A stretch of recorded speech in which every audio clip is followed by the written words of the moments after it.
I'm Haven Nash. In the eyes of my stepfather, Frank, I am just an aging, useless secretary, a woman he believes couldn't even pump her own gas.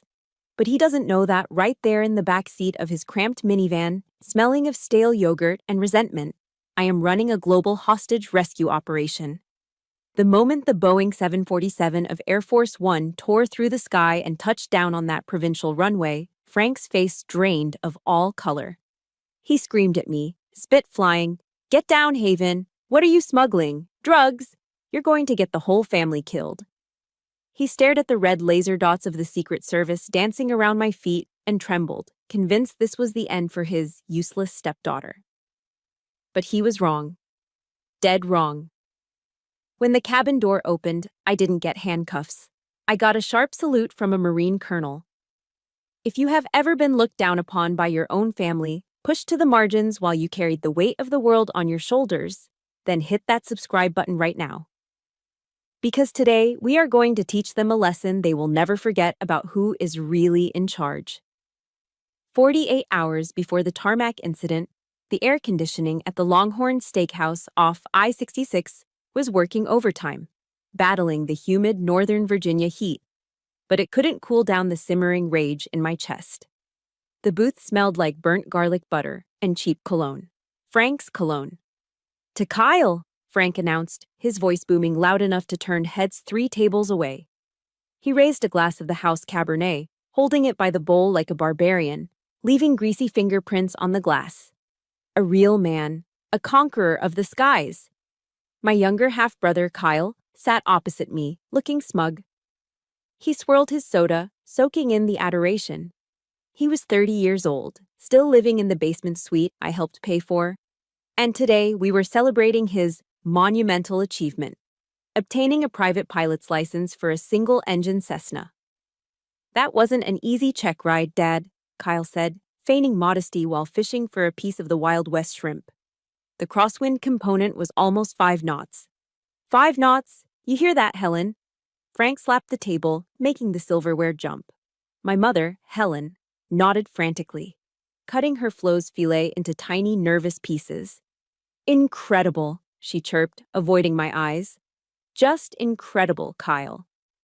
"That's what separates the men from the boys," Frank declared, pointing a steak knife at me for emphasis. "Aerodynamics, Haven. It's not just driving a car. You have to understand physics. Lift, drag, thrust. Things you don't need to worry about in your little travel secretary job." I slowly chewed a piece of broccoli. I wanted to tell him that a 5-knot crosswind is what we call a calm day at Andrews Air Force Base. I wanted to correct his explanation of Bernoulli's principle, which he was currently butchering to explain how a wing works. As the director of the Crisis Response Division at the NSC, I spent my mornings briefing Joint Chiefs on aerial refueling logistics for supersonic bombers. But I said nothing. I just nodded. "Congratulations, Kyle. Safe flights." Frank snorted. "Safe? Safety is for people who are afraid to live, Haven. Kyle is taking risks. He's out there doing things. Meanwhile, you're just booking hotels for politicians." My pocket buzzed. It wasn't a normal vibration. It was the frantic double pulse pattern of my secure BlackBerry, the one I kept hidden inside my purse. That pattern meant one thing: flash override, the highest priority alert. My heart rate didn't spike. Training took over. I slid my hand under the table, finding the device by touch. I needed to see the code. Was it the embassy in Sudan? Or the hostages in the Balkans? I pulled the phone out, just an inch below the table's edge, shielding the screen with my napkin. Slam. Frank's hand came down on the table, right next to my plate. The noise was like a gunshot in the crowded restaurant. The chatter at the nearby tables died instantly. "Put it down," Frank hissed, his face flushing a deep, ugly red. "We are celebrating your brother's achievement, and you are checking Facebook?" "Frank, I am sick of it, Haven." He was shouting now, performing for the audience of diners. "Every time we try to have a family moment, you're glued to that screen. It's an addiction, it's rude, and quite frankly, it's embarrassing." Do you think those bureaucrats you book flights for care if you answer an email at 7 p.m. on a Friday? I looked at the screen. The message was 3 words: coup in progress. 300 American citizens were currently trapped in a conflict zone, and the extraction window was closing in 4 hours. I needed to authorize the deployment of a carrier strike group. Right now. But Frank saw a disrespectful daughter playing on Instagram. I looked at my mother. She was staring at her mashed potatoes, shrinking into herself. "Haven, please," she whispered, her voice trembling. "Just put it away. Listen to your father." Kyle was telling a story. I took a breath. A long, slow inhale through my nose. This is what I did. I de-escalated warlords. I could handle a narcissist in a steakhouse. "You're right, Frank," I said, my voice steady, betraying nothing of the storm inside me. I slid the phone back into my purse, mentally calculating how many minutes I could afford to lose before sneaking to the bathroom. "I apologize. Please, Kyle, tell us more about the Cessna." Frank huffed, satisfied with his victory. He leaned back, the vinyl booth creaking under his weight. "See? Was that so hard? You need to learn some respect. Maybe if you listened more, you'd find a husband instead of marrying your job." The rest of the dinner was a blur of Frank's voice and the metallic taste of adrenaline in my mouth. I nodded at the right times. I smiled when Kyle bragged about landing on a grass strip. Then came the check. The waitress, a tired-looking woman in her 50s, placed the black leather folder in the center of the table. Frank picked it up. He made a show of putting on his reading glasses, scanning the receipt. He frowned, humming and hawing, tapping his finger on the total amount. $185. Not a fortune, but for a retired mid-level manager who spent too much on aviation hobbies, it was a pinch. He sighed loudly, taking off his glasses. He looked at Kyle with pride, then his eyes slid to me with a cold, calculating gleam. "You know," Frank said, tossing the folder onto the table so it slid right in front of my water glass. "This is a big night for the family. And Haven, since you're the only one here with no dependents, no husband, no kids to feed." He grinned. It wasn't a smile, it was a challenge. "Your money is just sitting there gathering dust, isn't it? Why don't you treat your brother? It's the least you can do for missing his graduation ceremony last week." I hadn't missed it. I was in the Situation Room monitoring a drone strike. "Frank, I thought this was your treat," my mother murmured weakly. "Nonsense, Helen," Frank laughed, clapping a heavy hand on Kyle's shoulder. "Haven wants to contribute. She wants to show she cares. Right, Haven?" I looked at the folder. Inside that purse, next to the phone that held the fate of a nation, was my wallet. I made 6 figures. I could buy this restaurant if I wanted to. But that wasn't the point. It was the assumption, the entitlement, the way he relegated me to the role of the family financier while stripping me of any respect. "Of course," I said softly. I reached into my purse, my fingers brushed against the secure phone again. "Coup in progress." I pulled out my card, a heavy black titanium card that Frank wouldn't recognize as exclusive government issue. I placed it in the folder. "Happy flying, Kyle," I said. Frank winked at the waitress as she came back. "She's paying. Good girl." As the waitress walked away, I heard the sharp, electronic beep of the credit card machine from the server station. That sound, that single, high-pitched tone. It echoed in my head, merging with the sudden, piercing ring of the emergency alert that I could no longer ignore. Beep. The sound of my money buying their silence. Beep. The sound of the countdown beginning. That high-pitched electronic beep from the credit card machine didn't just signal a transaction. It triggered a memory, pulling me back through time to a day that should have been a milestone, but instead became the foundation of my invisibility. It was 7 years ago. The humid air of a Washington, D.C. May was suffocating, thick enough to chew on. I was standing on the lawn of George Washington University, sweating under the heavy black fabric of my master's gown. Around me, families were erupting in joy. Fathers hoisting daughters onto their shoulders, mothers adjusting mortarboards, champagne corks popping in the distance. I scanned the crowd, clutching my diploma in international relations so hard the leather cover creaked. I was looking for Frank's bald spot or my mother's nervous smile. I checked my phone. One missed call. One voicemail. I pressed play, and Frank's voice, tinny and distracted, floated into my ear. Haven, look, we're not going to make it. Kyle took a nasty spill at his varsity soccer game. His knee is looking pretty purple, kiddo. We're taking him to urgent care just to be safe. You know how it is. Can't risk his scholarship chances. Grab yourself a nice dinner or something. We're proud of you. The line went dead. I stood there, surrounded by thousands of cheering strangers, and felt the blood drain from my face. Kyle was 17. A bruised knee. He hadn't broken a bone. He hadn't been rushed to surgery. He had a bruise. And for that, my 6 years of academic grind, the sleepless nights writing thesis papers on nuclear nonproliferation, the internships at the State Department, it all vanished. I was the backup plan, the extra. The scenery in the movie of their lives where Kyle was the undisputed star. That was the day the word secretary started to burn like a brand on my skin. It wasn't just Frank's ignorance, it was his deliberate refusal to see me. After 9/11, like so many Americans my age, I felt a calling. The towers fell, and the world changed. I wanted to enlist. I wanted to do something that mattered. I remembered sitting at the kitchen table, telling Frank I was considering officer candidate school. He had laughed, not a chuckle, but a belly laugh that rattled his coffee mug. You? In boots? Frank had wiped a tear from his eye. Sweetheart, look at you. You're soft. You're quiet. You like order. You don't lead men into battle, Haven. You're built for logistics. Taking notes. Making sure the coffee is hot for the men who make the decisions. You'd make a fantastic secretary for a general, maybe. He framed it as advice. He called it realism.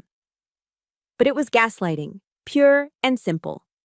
He needed me to be small so he could feel big.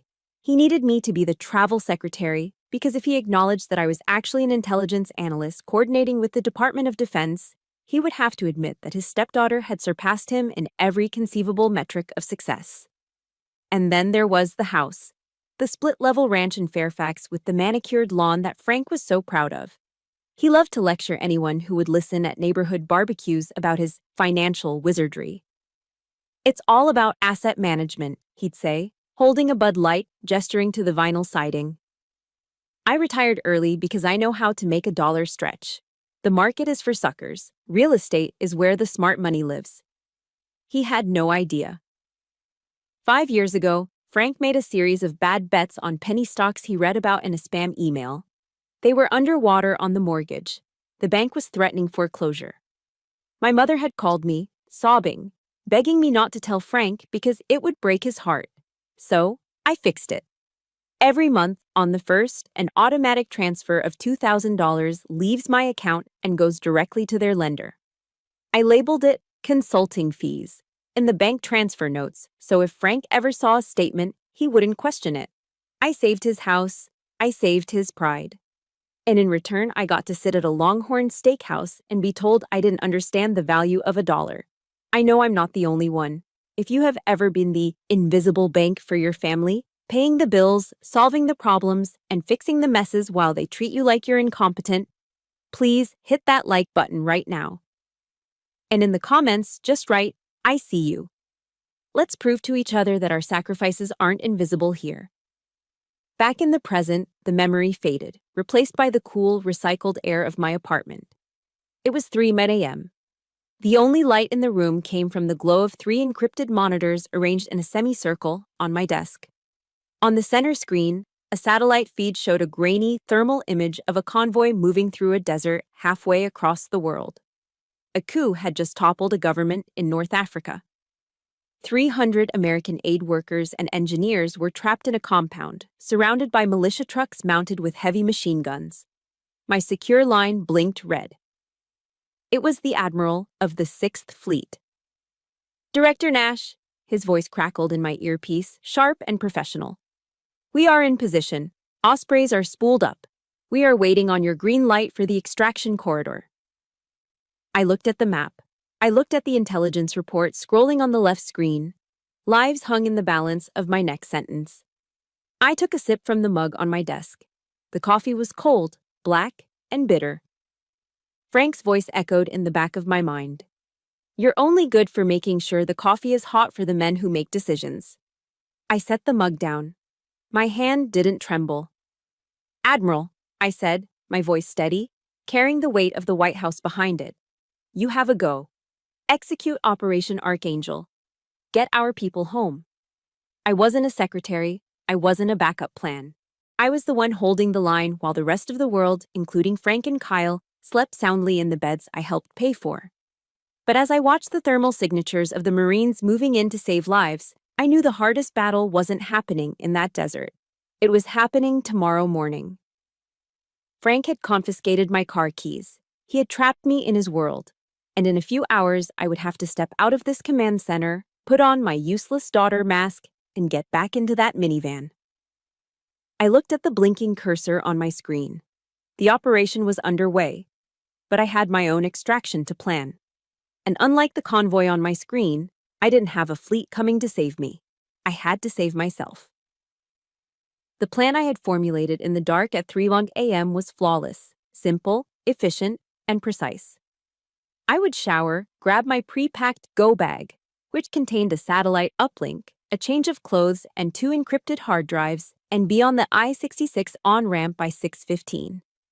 I would reach the White House Situation Room by 6:45, just in time to brief the National Security Advisor before the President's morning intelligence update. But as the military strategist Helmuth von Moltke once said, no plan survives first contact with the enemy. He just didn't know the enemy would be a retired airline middle manager in khaki cargo shorts. At 6:05 a.m., the secure phone in my pocket vibrated with a violence that rattled my teeth. It was the specific 3-pulse pattern indicating a flash override, a priority level that supersedes all other civilian and military communications. I glanced at the screen. The threat level had just escalated to DEFCON 3. The militia in the North African desert had moved their artillery into firing range of the hostage compound. We had moved from a monitoring situation to an active crisis. I sprinted down the hallway of my mother's house, my heels clicking sharply on the hardwood. I burst out the front door, adrenaline flooding my system, my mind already calculating flight paths for Reaper drones. I reached for the door handle of my dark gray sedan parked in the driveway. It was my sanctuary, my escape pod, my connection to the adult world where I commanded respect. And just where do you think you're going? The voice stopped me cold. I looked up. Frank was standing at the end of the driveway, planted firmly in the center of the asphalt, like a troll guarding a bridge. He was wearing an oversized polo shirt tucked into shorts that were pulled up too high, holding a mug of coffee that read, World's Best Grandpa, a gift from a family that didn't exist yet, bought by himself. Frank, move, I said, my voice clipped. I opened my car door and threw my bag onto the passenger seat. I have to go into the office. It's an emergency. Frank took a slow, deliberate sip of his coffee. He didn't budge. On a Sunday? I don't think so. We talked about this last night, Haven. Today is Kyle's fly-in. The whole family goes. That includes you. I don't have time for this, I snapped, sliding into the driver's seat. I jammed my key into the ignition. The engine roared to life, a sweet, powerful sound of freedom. I put the car in reverse. The backup camera screen flickered on, showing Frank's distorted, red-faced figure standing directly behind my bumper. He wasn't moving. He was crossing his arms. I rolled down my window. Frank, get out of the way. I have 300 lives depending on me being at my desk in 40 minutes. He walked around to the driver's side window. He leaned down, placing a hand on the roof of my car, invading my space with the smell of stale coffee and aggressive entitlement. 300 lives? Frank chuckled, shaking his head. Always the drama queen. You book flights, Haven. You're not saving the world. You're avoiding your family. You're jealous of your brother, and frankly, it's ugly. I am not jealous, I said, my hand hovering over the gear shift. I am employed. Now move, or I will back out around you. You need to learn to slow down, Frank said. His eyes dropped to the ignition. In a split second, instinct screamed at me to roll up the window. But I was too slow. Frank's hand darted inside the car. It was a violation so sudden, so absurd, that my brain couldn't process it immediately. His thick, calloused fingers wrapped around the key fob. "No!" I shouted, grabbing his wrist. "Let go!" he barked. He twisted his wrist with a strength I didn't know he had, the hysterical strength of a man terrified of losing control. He ripped the keys out of the ignition. The engine died instantly. The dashboard lights flickered and went black. Silence crashed down on the driveway. The only sound was the chirping of birds and the heavy breathing of a man who thought he had just won a victory. I sat there, frozen, my hand still reaching for the empty ignition slot. My car, my property, my freedom, my lifeline to the Situation Room, was now a 2-ton paperweight. Frank stood up, dangling the keys in front of my face like he was taunting a toddler. He slipped them into the deep pocket of his cargo shorts. "I'm confiscating these," he said, his voice dropping to that patronizing teacher tone he loved so much. "Since you want to act like a spoiled child who can't follow family rules, I'm going to treat you like one. You're grounded from the car, Haven." "Frank," I said, my voice trembling with a rage so cold it felt like ice in my veins. "Give me back my keys. That is theft. That is federal property inside that vehicle." "It's a Toyota, Haven, not a tank," he scoffed. "Now get out. You're riding in the van with us. We're leaving in 5 minutes. Don't make me come drag you out." He turned and walked toward the house, his flip-flops smacking against his heels, satisfied with his parenting. I sat in the dead car, gripping the steering wheel until my knuckles turned white. I could call the police. I could call the Secret Service detail assigned to my division. They would be here in 10 minutes. They would tackle Frank, handcuff him on his manicured lawn, and retrieve my keys. But 10 minutes was too long. And the paperwork, the scandal, the background checks on my family that would follow. It would derail the operation. I couldn't afford a domestic dispute report when I needed top-secret clearance to authorize a drone strike. I looked at my secure phone. DEFCON 3. The mission was the only thing that mattered. If I couldn't get to the command center, I had to bring the command center to me. I swallowed the scream that was clawing at my throat. I grabbed my go bag. I stepped out of my sedan, slamming the door shut. I walked toward the open garage where the beige Honda Odyssey sat waiting. It was covered in pollen and bumper stickers that said, "Proud parent of an honor student." It was the chariot of suburban mediocrity. I slid the side door open. The interior smelled of old French fries, wet dog, and the unmistakable sour scent of spilled yogurt that had baked in the Virginia sun. "Good choice," Frank called out from the front porch, jingling my keys in his pocket. "See? Isn't it nice to be part of the team?" I climbed into the back seat, squeezing myself between a massive child safety seat for a nephew who visited once a year, and a cooler full of sodas. I pulled my knees to my chest. I put my earbuds in. I tapped the screen of my phone, initializing the secure link to the Pentagon. Thud. The automatic door slid shut, sealing me inside. Frank thought he had stripped me of my power by taking my keys. He thought he had trapped me. But as I watched him waddle toward the driver's seat, I realized he had made a fatal error. He had just locked himself in a metal box with a woman who was about to orchestrate a war, and there was no escape for him now. Interstate 66 was doing what it did best on a Saturday morning: nothing. It was a 30-mile-long parking lot of shimmering heat and exhaust fumes, stretching from the D.C. Beltway out into the Virginia suburbs. Inside Frank's Honda Odyssey, the atmosphere was even more suffocating. The air conditioning was wheezing, struggling to battle the humidity, but it stood no chance against the smell.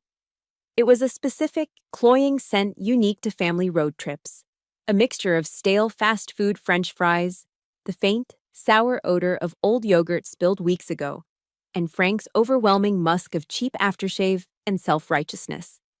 I was wedged in the back row, my knees pressed against the back of the middle seat. To my left was a giant plastic cooler filled with generic brand soda. To my right was a child safety seat belonging to my cousin's toddler, covered in sticky residue and crumbs of crushed Cheerios. The hard plastic of the car seat dug into my hip with every lurch of the stop-and-go traffic. "You see this, Kyle?" Frank said, his eyes darting to the rearview mirror to make sure he had an audience. He tapped the steering wheel with authority. This is why you check your tire pressure. Half these idiots are driving on soft rubber. Increases the drag coefficient, burns gas, bad for the asphalt. It's basic physics, but nobody teaches that anymore. I kept my head down, my hair falling forward like a curtain to hide the wireless earpiece in my right ear. Copy that, Admiral, I whispered, barely moving my lips. What is the status of the extraction team? Director Nash, the voice of Admiral Holloway, commander of the 6th Fleet, came through crystal clear, a stark contrast to the static of the minivan's radio. The Osprey team is refueling mid-air. We are holding at the rendezvous point. But we have a problem. Intelligence suggests the militia has acquired shoulder-fired surface-to-air missiles. We need authorization to engage preemptively. Hold fire, I whispered. If we shoot first, the hostages die. I need visual confirmation on the SAM sites. Haven! Frank's voice cut through the Admiral's report like a foghorn. I flinched, instinctively sliding my phone under my thigh. Yes, Frank. Are you listening? He waved a hand at the glove compartment. I was just telling your brother that a real pilot doesn't rely on GPS. GPS rots your brain. If the satellites go down, what do you have? You have a paper map. Hand me the Rand McNally from the pocket there. He wanted me to pass him a road atlas, a book of paper maps that hadn't been updated since 2015.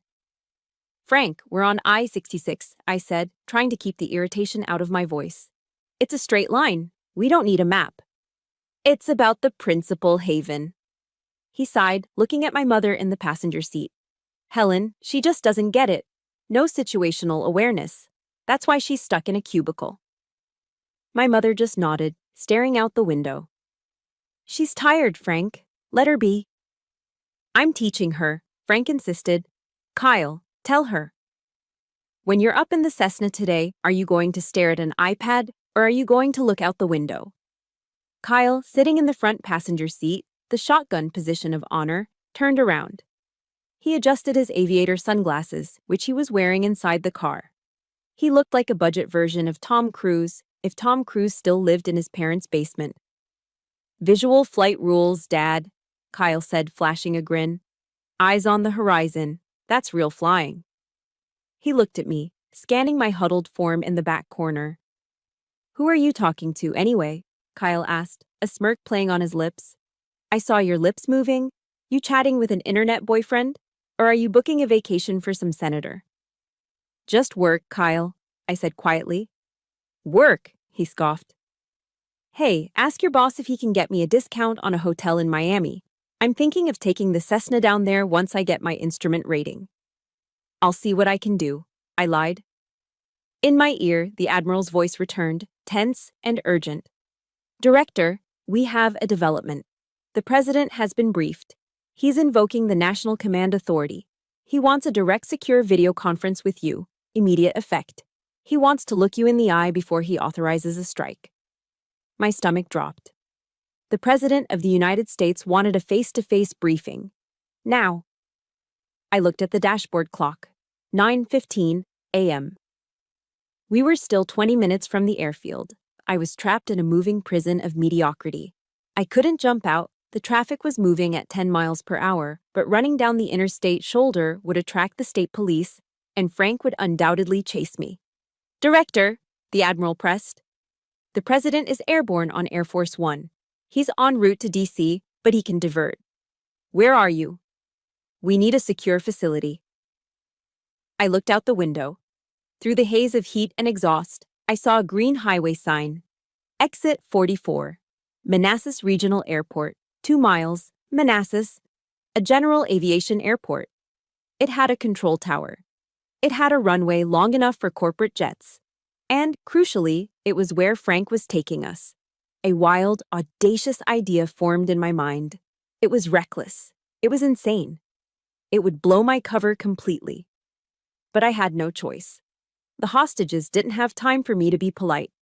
Admiral, I whispered, shielding my mouth with my hand. I am not in a secure facility. I am mobile. But I can secure a landing zone. Say again, Director. I pulled up the encrypted map on my phone. I tapped the location of the small provincial airport we were heading toward. I hit send coordinates. Route the president to these coordinates, I ordered, my voice finding that cold, steel register that terrified my subordinates. Tell the pilot to prepare for a short field landing. It's a 6,000-foot runway. The VC-25 can make it if he dumps fuel. You want to land Air Force One at a regional airstrip in Virginia? The admiral sounded stunned. If the president wants his briefing, that is where I will be, I said. Bring the transport group to me. Copy that, Director. Relaying to the Secret Service now. I exhaled, leaning back against the uncomfortable seat. What are you mumbling about now? Frank called out, eyes back on the mirror. We're almost there. Fix your hair, Haven. You look like a mess. I don't want you embarrassing your brother in front of the other pilots. I'm just checking the weather, Frank, I said. Looks like there might be some heavy traffic in the sky today. Frank laughed, a harsh barking sound. Traffic? At this little airport, it's just us enthusiasts, Haven, real aviators, not those commercial buses you book tickets for. You'll see. It's going to be quiet, peaceful, just Kyle and the open sky. I looked down at my phone. The confirmation code flashed on the screen. Asset inbound, ETA, 15 minutes. You're right, Frank, I said, a small, dangerous smile touching my lips for the first time that morning. It's going to be a day to remember. He had absolutely no idea. He thought he was driving the master of the house to his kingdom. He didn't realize he was chauffeuring the Grim Reaper to a meeting with God. The minivan lurched as we took the exit ramp. The sign for the airport loomed ahead. I tightened my grip on my phone. The command center wasn't in the White House basement anymore. It was right here, next to the crushed Cheerios, and the world was about to come crashing down on Frank's little Sunday drive. The midday sun over Manassas Regional Airport was not just hot, it was aggressive. It bounced off the white concrete and the aluminum hangars, creating shimmering waves of heat that made the horizon dance. The air smelled of burnt asphalt and the sweet, chemical tang of avgas, a scent Frank inhaled deeply, puffing out his chest as if he were breathing in pure heroism. We stood on the tarmac in front of the object of his worship, a 1946 Piper J3 Cub. Frank spoke about this plane as if it were a Lockheed Martin F-22 Raptor. In reality, it was a tiny, fabric-covered antique painted a shade of yellow that reminded me of a bruised banana. It had a top speed that could be rivaled by a determined Toyota Camry on the interstate, and it looked like a strong gust of wind might fold it in half. Look at her, Haven, Frank said, placing a reverent hand on the propeller. This is aviation. Pure and simple. No computers, no government tracking, just man and machine. He turned to a young line technician, a kid barely out of high school who was trying to fuel a sleek corporate jet nearby. Hey, son, Frank shouted, waving his arms. You're grounding that too close to the intake. You want to blow us all to kingdom come? Watch your static discharge. The kid rolled his eyes, muttered something under his breath, and continued his work. Frank turned back to us, shaking his head. Amateurs. The whole industry's going to hell. Nobody respects the physics anymore. I stood a few feet back, clutching my purse against my chest. My phone was vibrating rhythmically against my ribs. A silent countdown. 10 minutes. Haven, don't just stand there like a statue, Frank barked, wiping sweat from his forehead with the back of his hand. Make yourself useful. Your brother is about to undertake a serious flight. He needs hydration. Run into the FBO and get him a Dr. Pepper, and get your mother a Diet Coke. Chop chop. Do you want anything, Frank? I asked, my voice flat. I don't need anything but the wind in my hair, he said dramatically. Go. I walked across the baking tarmac toward the fixed-base operator building. Inside, the air conditioning was a blessing. I walked past the lounge where real pilots, men and women in crisp uniforms flying Gulfstreams and Learjets, were checking weather radars. They glanced at me, the woman in the sensible blouse and slacks, assuming I was a lost passenger. I stood in front of the vending machine, feeding quarters into the slot. Clink, clink, clink. It was surreal. I was the woman who had just authorized a cryptographic key change for the entire Sixth Fleet And here I was, fishing for loose change to buy a soda for a 30-year-old man who thought flying a kite with an engine made him Chuck Yeager. I grabbed the cold cans, Dr. Pepper, Diet Coke. The condensation dripped onto my hand. When I returned to the plane, Kyle was already in the cockpit, or rather the front seat of the fabric kite. He was wearing his aviator sunglasses and checking his wrist, looking at a watch that was far too expensive for someone unemployed. "Thanks, sis," Kyle said, taking the soda without looking at me. He cracked it open, taking a long swig. "Man, the density altitude is high today. Going to be a tricky climb out." "You'll handle it," Frank said, beaming. He looked at me and pointed to a large golf umbrella lying on the ground. "Haven, open that up and hold it over the cockpit. The sun is heating up the instrument panel. We can't have the gauges drifting." "You want me to hold the umbrella?" I asked. "Yes, hold the umbrella," Frank snapped. "Protect the equipment. God, do I have to explain everything? Stand there. No, further back. You're blocking the airflow to the intake." I stepped back, hoisting the heavy umbrella over Kyle's head like a servant attending to a pharaoh. My arm ached. The heat radiated up through the soles of my shoes. "Pre-flight check," Kyle announced, his voice dropping an octave to sound deeper. "Altimeter set, magnetos off, throttle cracked." Frank pulled a bulky black handheld radio scanner from his belt loop. It was an ancient device from Radio Shack that he carried everywhere, claiming it gave him intel that the news didn't report.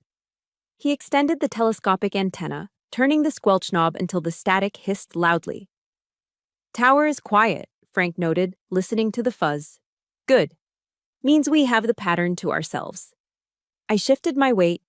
The vibration in my purse had stopped.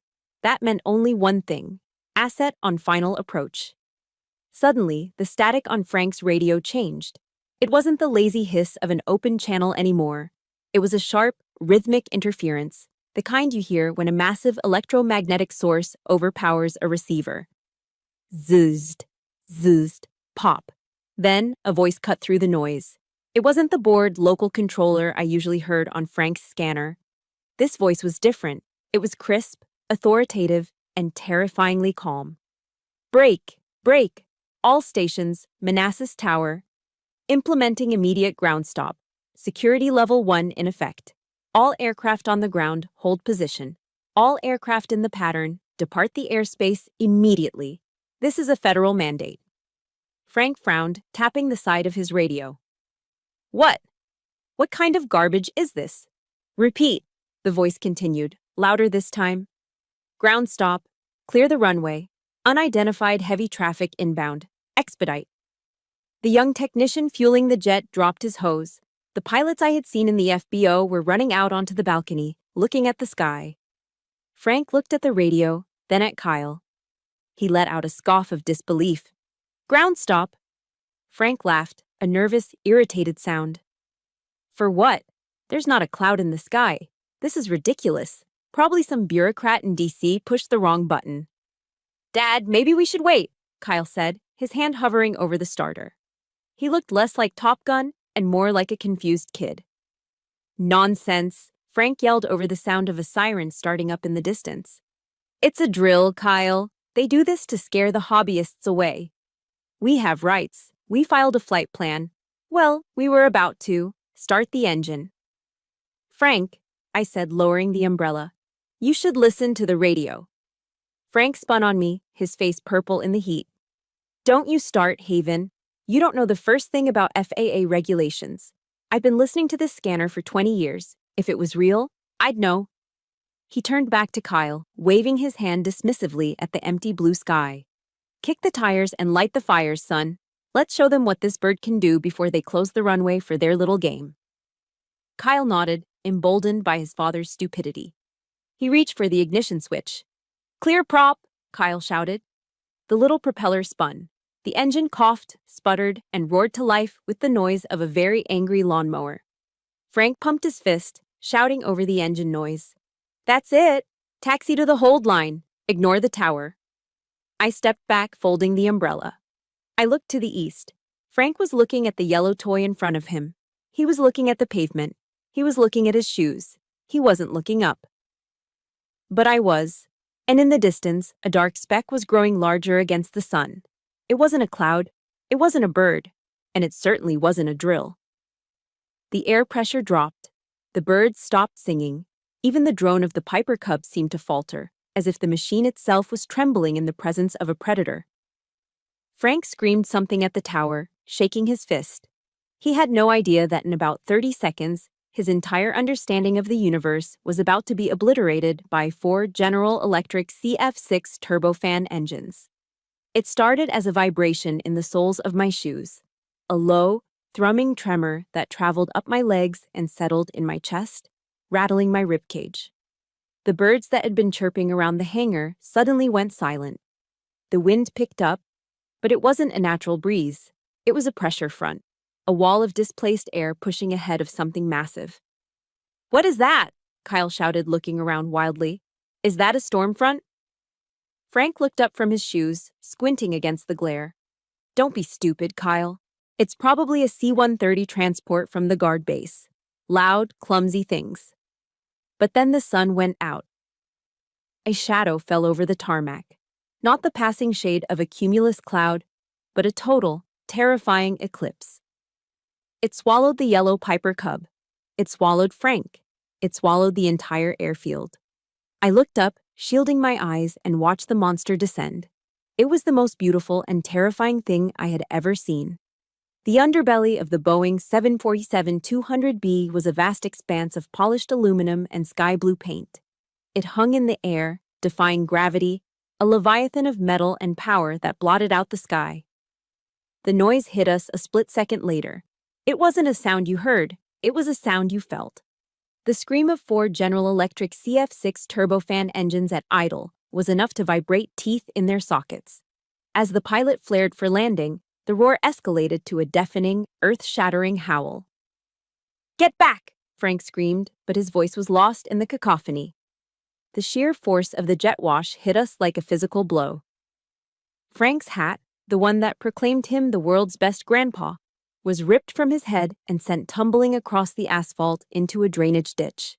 The Piper Cub rocked violently on its suspension, its wings dipping dangerously as if bowing in submission. Screech! 600,000 pounds of American diplomacy slammed onto the runway.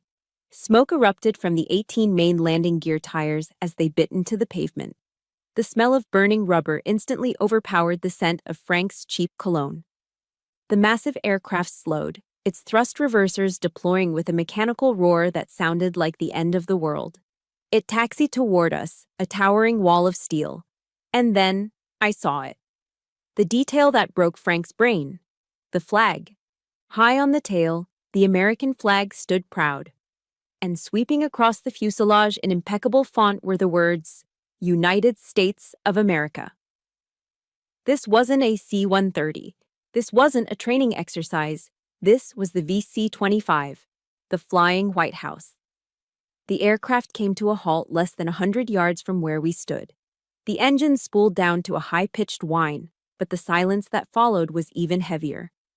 I looked at Frank. He wasn't looking at the plane with awe. He was looking at it with sheer, unadulterated terror. His face had drained of all color, leaving his skin the shade of wet ash. His eyes were wide, darting back and forth like a trapped animal. He collapsed. Frank's knees gave out, and he hit the tarmac hard. He scrambled backward on his hands and butt, trying to put distance between himself and the aircraft. "Haven!" he shrieked, his voice cracking. He lunged out and grabbed my ankle, his fingernails digging into my skin through my pant leg. Get down, you idiot!" "Frank, let go," I said, my voice calm amidst the chaos.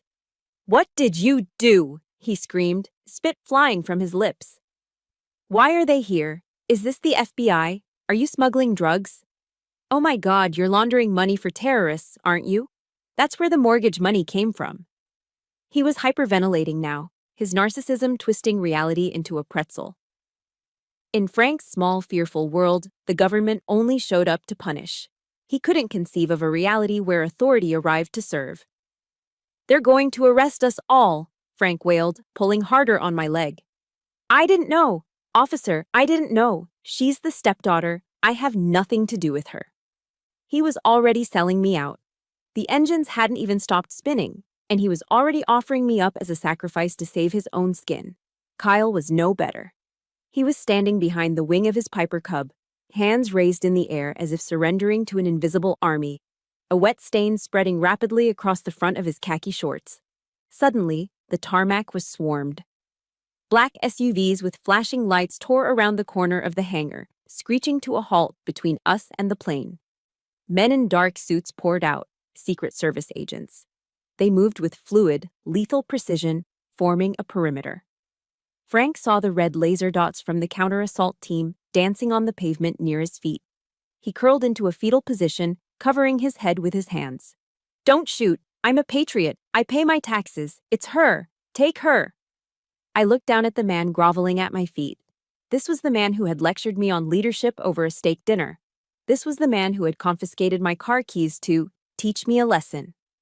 This was the man who had spent 20 years telling me I was small, weak, and fit only for secretarial work.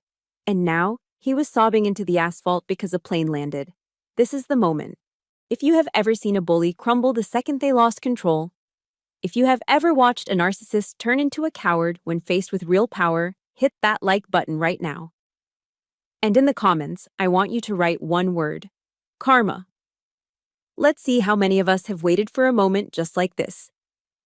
I felt a strange sensation in my chest. It wasn't anger anymore, it was pity. I shook my leg, hard.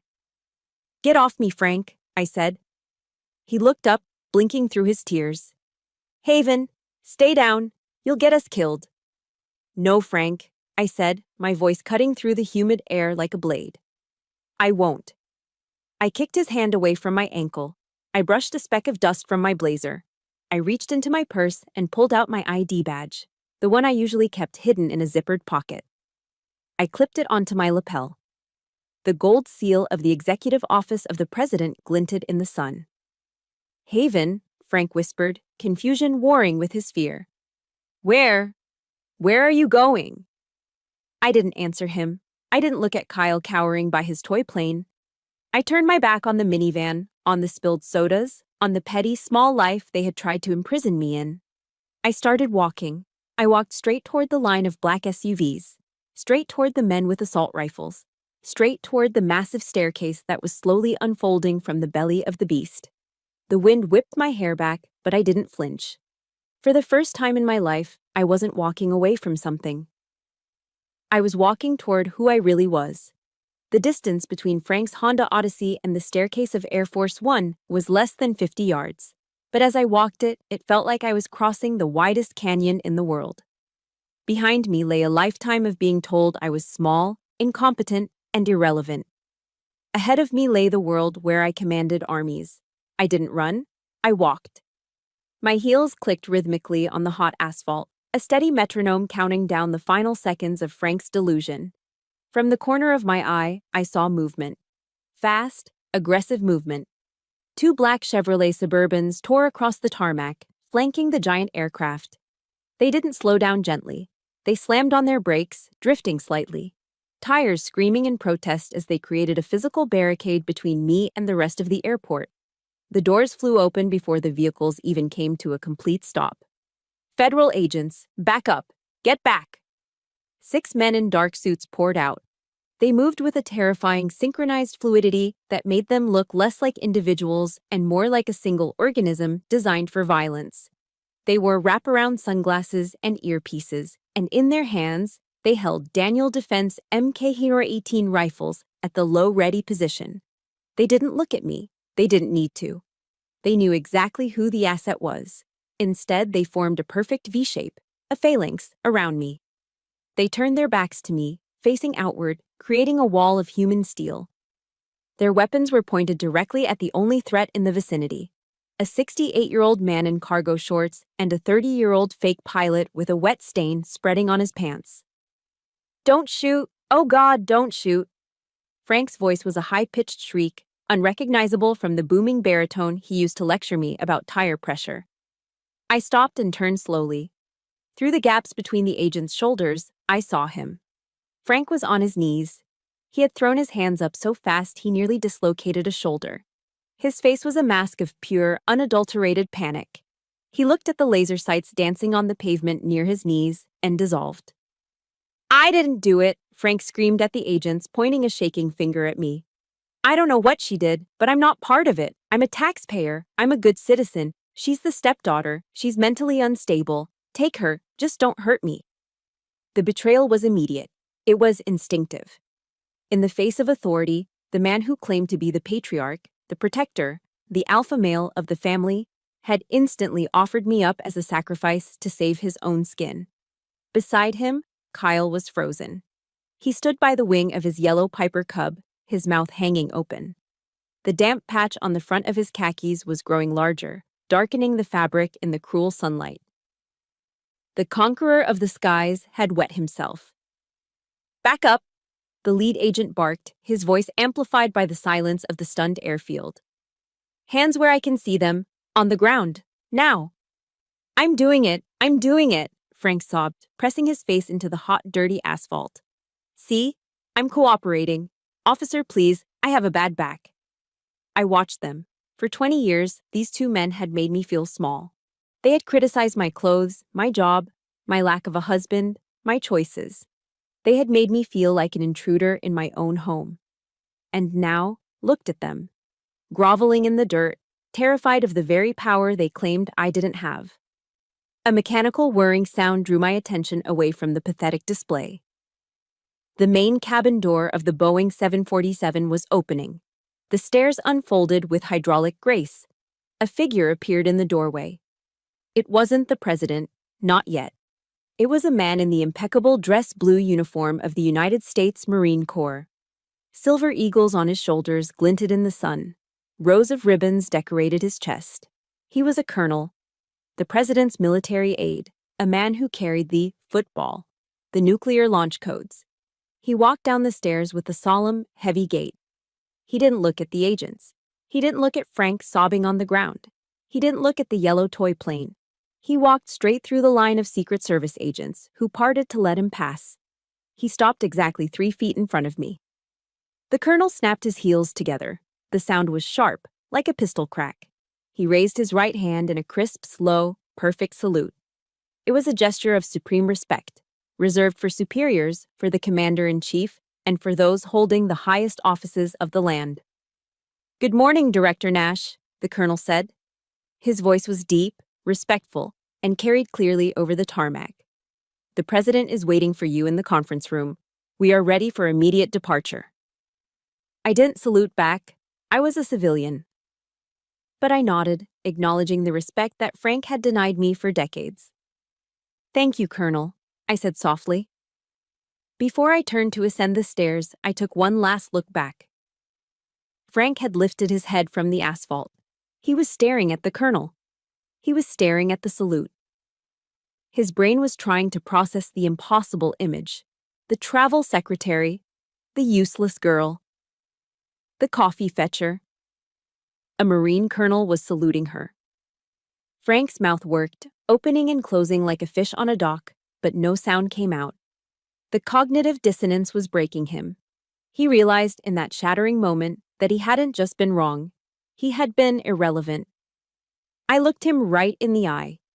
I didn't smile. I didn't gloat. I didn't flip him off. I didn't need to. I simply looked at him with the detached curiosity one might have for a bug that had just splattered against a windshield. "Goodbye, Frank," I whispered, though he couldn't hear me over the rising whine of the engines. I turned my back on him. I turned my back on the minivan. I turned my back on the debt I paid, the insults I swallowed, and the keys he had stolen. As I climbed the stairs to the most powerful aircraft on Earth, I felt a weight lift off my shoulders. A weight I hadn't realized I was carrying until it was gone. The Secret Service agents began to retreat, moving in formation to follow me, leaving Frank and Kyle alone on the vast, empty runway, small and insignificant under the shadow of my wings. I stepped into the cool, pressurized cabin of Air Force One. The door closed behind me with a solid, final thud, sealing out the heat, the smell of stale yogurt, and the ghosts of my past forever.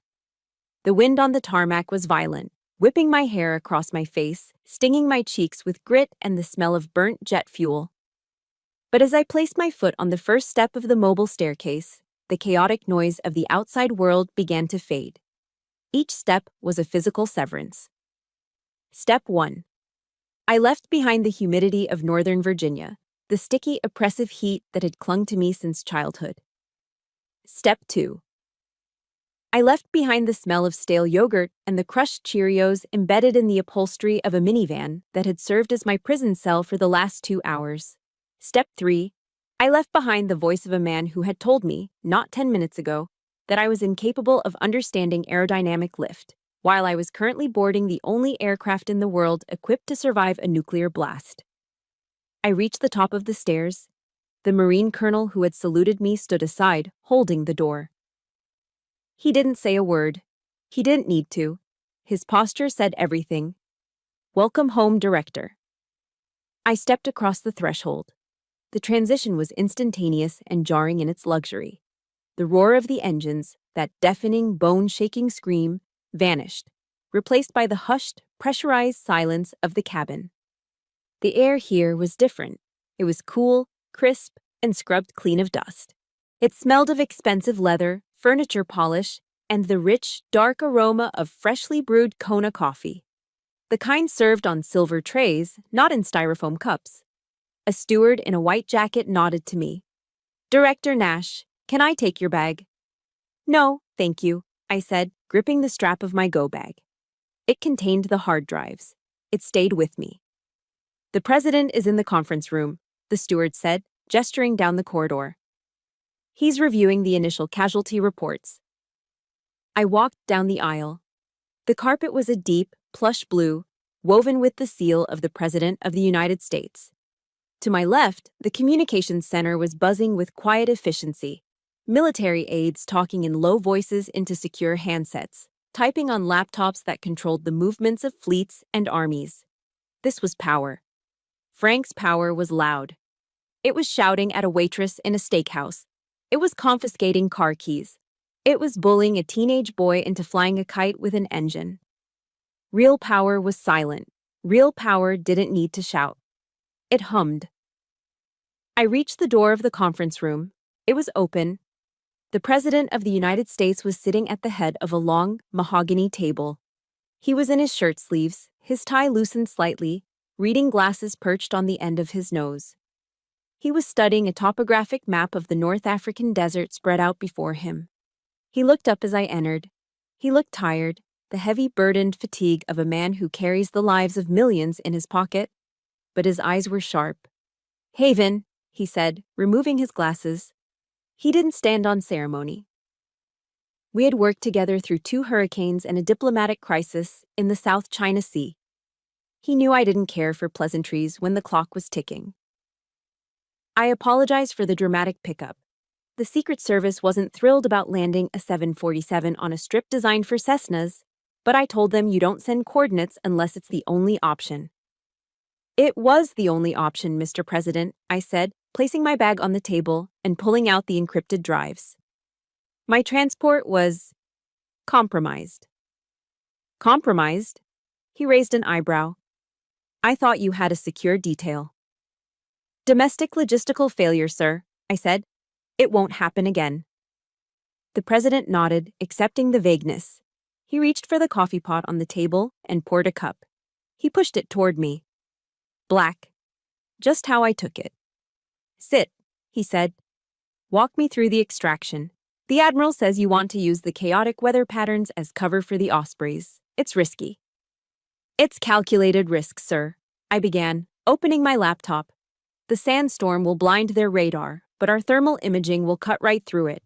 If we wait for clear skies, they'll execute the hostages. The president took a sip of his coffee, his eyes drifting to the window on his left. The heavy curtains were pulled back, offering a view of the tarmac below. He paused. He leaned forward slightly, squinting through the thick, bulletproof glass. Director, he said slowly, the Secret Service seems to be having a situation down there. I froze. My fingers hovered over the keyboard. Sir? Down there, the president pointed. Near that yellow rig thing. Is that a plane? There are 2 individuals. One appears to be on the ground, being restrained. The other is crying. They're shouting something at the agents. I didn't want to look. I wanted to focus on the map. I wanted to focus on the hostages in the desert.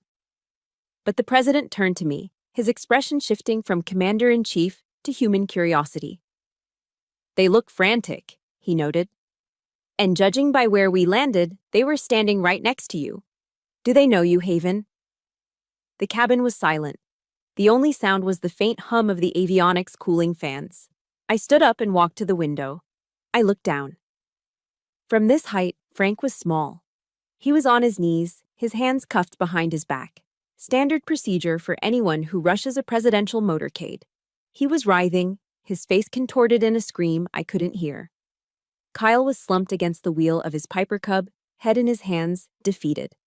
They looked like what they were, small men who had spent their lives trying to make themselves feel big by shrinking everyone around them. The president watched me. He was giving me an opening. He was the most powerful man on the planet. If I said the word, he could make a call. He could have the agents release them. He could have someone explain to Frank that he was wrong. He could grant them a moment of grace. Do you want me to have an agent go down there? The president asked softly. If they are family, we can facilitate a resolution. Make sure they aren't detained. I looked at Frank one last time. I remembered the car keys. I remembered the graduation he missed. I remembered the secretary comments. I remembered the check at the steakhouse. I looked at the president. No, Mr. President, I said, my voice steady, cool, and utterly devoid of emotion. No. They aren't a security threat, I said, turning away from the window and walking back to the table. I sat down and opened the file on the hostages. And they aren't family. Who are they then? I looked at the digital map of the world, a world where I made decisions that mattered. Just civilians, sir, I said. Curious civilians who got too close to the operation. The agents will handle them. The president studied my face for a second, searching for a crack in the armor. He didn't find one. He nodded, respecting the boundary. Very well, he said. Let's get to work. What's the timeline on the drone strike? 3 minutes to intercept, I replied. Pilot. The president pressed the intercom button on the table. We are clear. Get us wheels up. Let's go to Washington. Copy that, Mr. President, the pilot's voice crackled. Prepare for departure. The massive engines roared to life, a deep, powerful vibration that signaled the start of a journey. I didn't look out the window again as the plane began to taxi. I drank the coffee. It was hot, strong, and perfect. I had left the minivan behind. I had left the girl who needed approval behind. I was in the sky now, and for the first time in my life, the air was clear. The Eisenhower Executive Office building has a specific smell. It's a mixture of old paper, floor wax, and the heavy, dusty scent of history. It is a silence so profound that you can hear the hum of the servers 3 floors down. It had been 7 days since Manassas. 7 days since I walked up the stairs of Air Force One and left my former life baking on the asphalt. I sat at my desk, my real desk.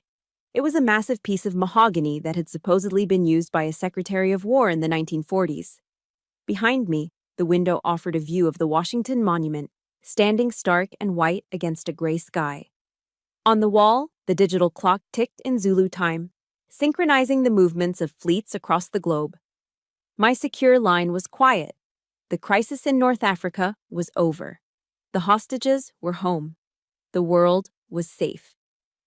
But inside my top desk drawer, buried under a stack of classified briefings, my old personal iPhone was vibrating. I hadn't looked at it in a week. I had left it turned off, enjoying the peace. But today I needed to close the loop. I needed to confirm the intel report on the people I used to call family. I opened the drawer.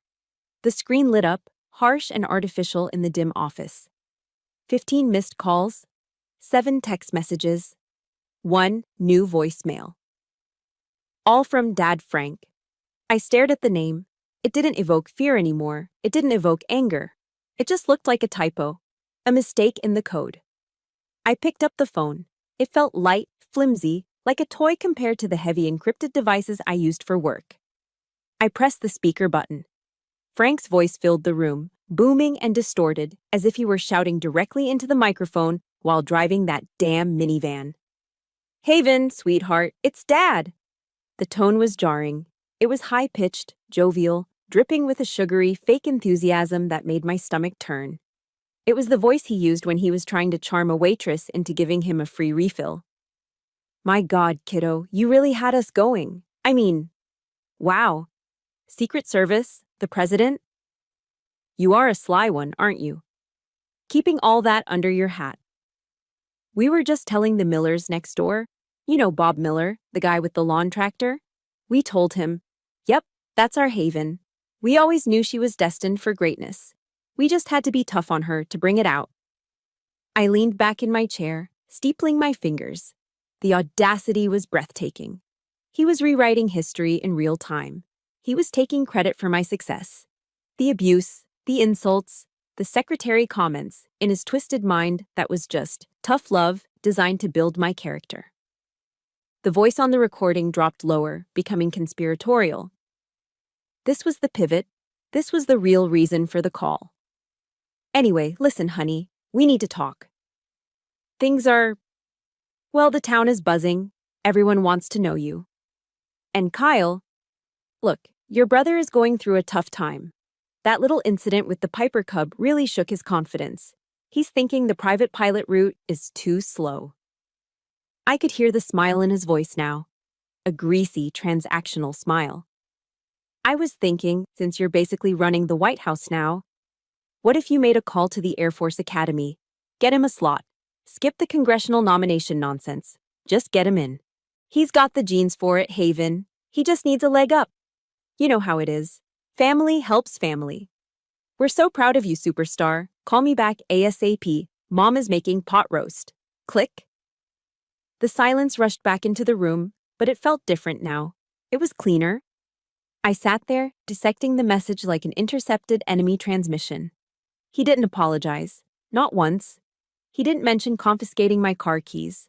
He didn't mention leaving me stranded on the tarmac. He didn't ask how I was. He didn't ask if I was safe. He saw my power, and his first instinct wasn't respect. It was extraction.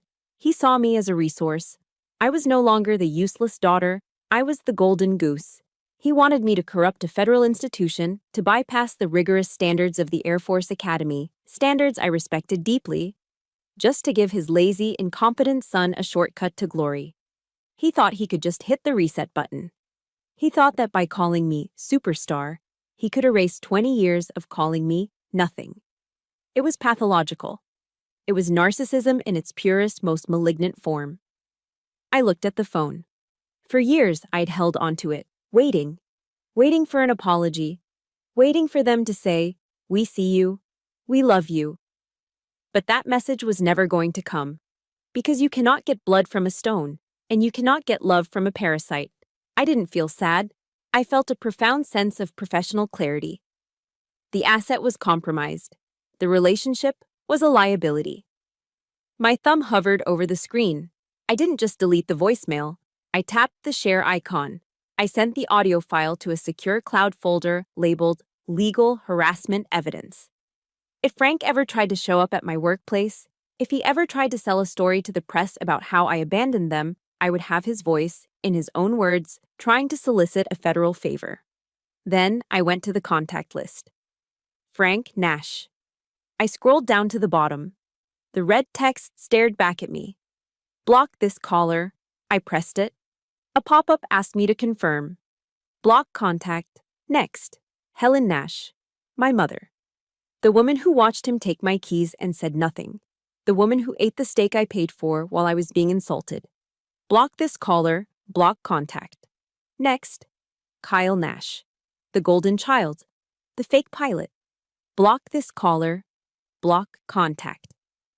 I put the phone down. I expected to feel heavy. I expected to feel the weight of orphanhood, the sting of being truly alone in the world. But I didn't. I felt like I did when the landing gear retracted on takeoff. I felt lighter. I felt drag reduction. I looked out the window at the Washington Monument. The sun was breaking through the clouds, illuminating the white stone. I wasn't alone. I had a team of 300 analysts downstairs who respected me. I had a president who listened to me. I had a mission. I picked up the old iPhone one last time. I walked over to the shredder bin in the corner of the room, the one reserved for non-classified electronic waste. I dropped the phone into the bin. It landed with a hollow thud among the shredded paper. I walked back to my mahogany desk. I pressed the intercom button on my secure line. "Director Nash?" My assistant's voice chirped instantly. "Sarah," I said, my voice clear and strong. "Bring me the briefing on the Pacific Rim, and get me a fresh cup of coffee. Black." "Right away, Director." I opened my laptop. The screen glowed with data, maps, and responsibilities. The file on family was closed. The file on my life was just opening. And for the first time, I was the only one with the edit access. The colonnade of the White House is perhaps the most deceptive strip of pavement in America. To the tourists peering through the iron fences on Pennsylvania Avenue, it looks like just a walkway. A simple, open-air corridor supported by white pillars that connects the residence to the West Wing.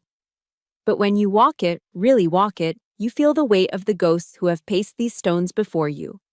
Decisions that changed the course of history were made in the space between these columns. Wars were ended, treaties were conceived, and today, for the first time in my life, I wasn't walking it as a staffer or a fixer or a shadow. I was walking it as a free woman. It was late afternoon. The DC sky was a piercing, impossible blue, scrubbed clean by the winds that had swept through the Capitol earlier that morning. To my left, the rose garden was in full bloom. The air didn't smell of exhaust fumes or stale yogurt or the cheap air freshener Frank used to mask the scent of his own failures. It smelled of damp earth, heritage roses, and freshly cut grass. I stopped near a white iceberg rose bush. I reached out, brushing my fingers against a petal. It was soft, but the thorns beneath were sharp. It made me think of Frank. For 20 years, Frank had tried to prune me. He had tried to clip my branches, stunt my growth, and keep me contained in the small dark pot of his own insecurities. He had told me I was weak. He had told me I was just a secretary. He had confiscated my keys to keep me grounded, literally and metaphorically. He thought that if he piled enough dirt on top of me, I would suffocate. He thought that if he buried me under insults and gaslighting and the crushing weight of his own narcissism, I would eventually disappear. I looked up at the white pillars standing tall against the sun. They say there is a Mexican proverb that goes, "They tried to bury us. They didn't know we were seeds." Frank didn't understand the nature of pressure. He didn't understand that carbon, when subjected to enough crushing weight and intense heat, doesn't crumble. It turns into diamond. Every insult he hurled at me was just another layer of pressure that hardened my resolve. Every time he told me I was incapable of leading, I worked twice as hard to master the art of command. He thought he was breaking me. In reality, he was forging me. I continued walking, the sound of my heels echoing softly against the architecture. I thought about the voicemail I had listened to an hour ago, the desperation in his voice, the transactional love, the way he tried to barter my success for his son's comfort. A week ago, that call would have ruined my day. It would have sent me spiraling into a guilt trip, wondering if I was a bad daughter, wondering if I owed him something for the roof he put over my head, even if I paid for the mortgage on that roof. But today it felt like reading about a weather system on a different planet. It was a storm, yes, but it wasn't my storm. I had closed the window. I reached the end of the colonnade, near the entrance to the Oval Office. There is a presence here, a sense of continuity. I thought of Eleanor Roosevelt, a woman who knew something about being underestimated, about being defined by the men in her life, until she decided to define herself. Her voice seemed to whisper in the breeze, rustling the magnolia trees.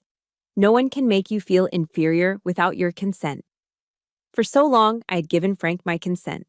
I had handed him the signed permission slip to belittle me every time I sought his approval, every time I paid a check I shouldn't have paid, every time I climbed into the back of that minivan to keep the peace. I had revoked that consent on the tarmac at Manassas, and I was never, ever giving it back. I realized then that I didn't need a pilot's license to understand flight. Frank and Kyle were obsessed with the mechanics of flying, the flaps, the rudder, the engine. They thought flying was about manipulating a machine. But real flight? Real flight is the ability to rise above the turbulence. It's the ability to look down at the things that used to terrify you, the bullies, the debts, the expectations, and see them for what they truly are. Small, insignificant dots on a map that you have already flown past.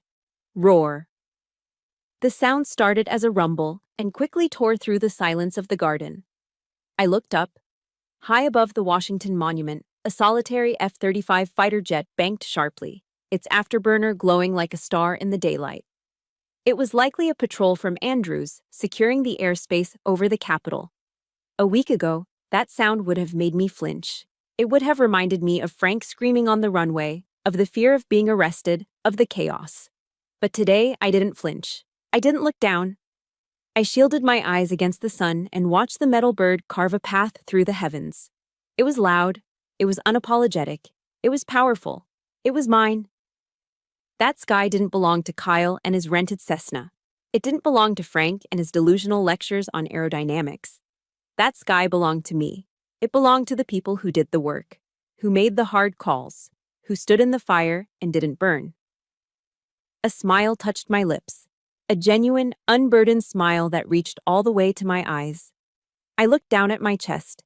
The sunlight caught the laminated surface of my security badge clipped to my navy blazer. It didn't say Frank's stepdaughter. It didn't say Kyle's sister. It didn't say travel secretary. It read in bold black letters, Haven Nash, Director, National Security Council. I adjusted the badge, making sure it was straight. I smoothed the lapel of my jacket. I took a deep breath, filling my lungs with the sweet, free air of my own life. The oxygen tasted different when you weren't holding your breath, waiting for the next blow to fall.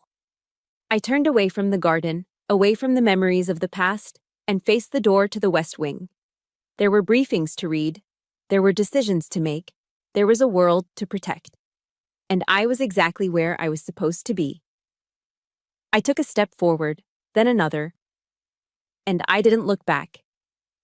My operation is complete, but I know many of you are still fighting your own battles on the ground.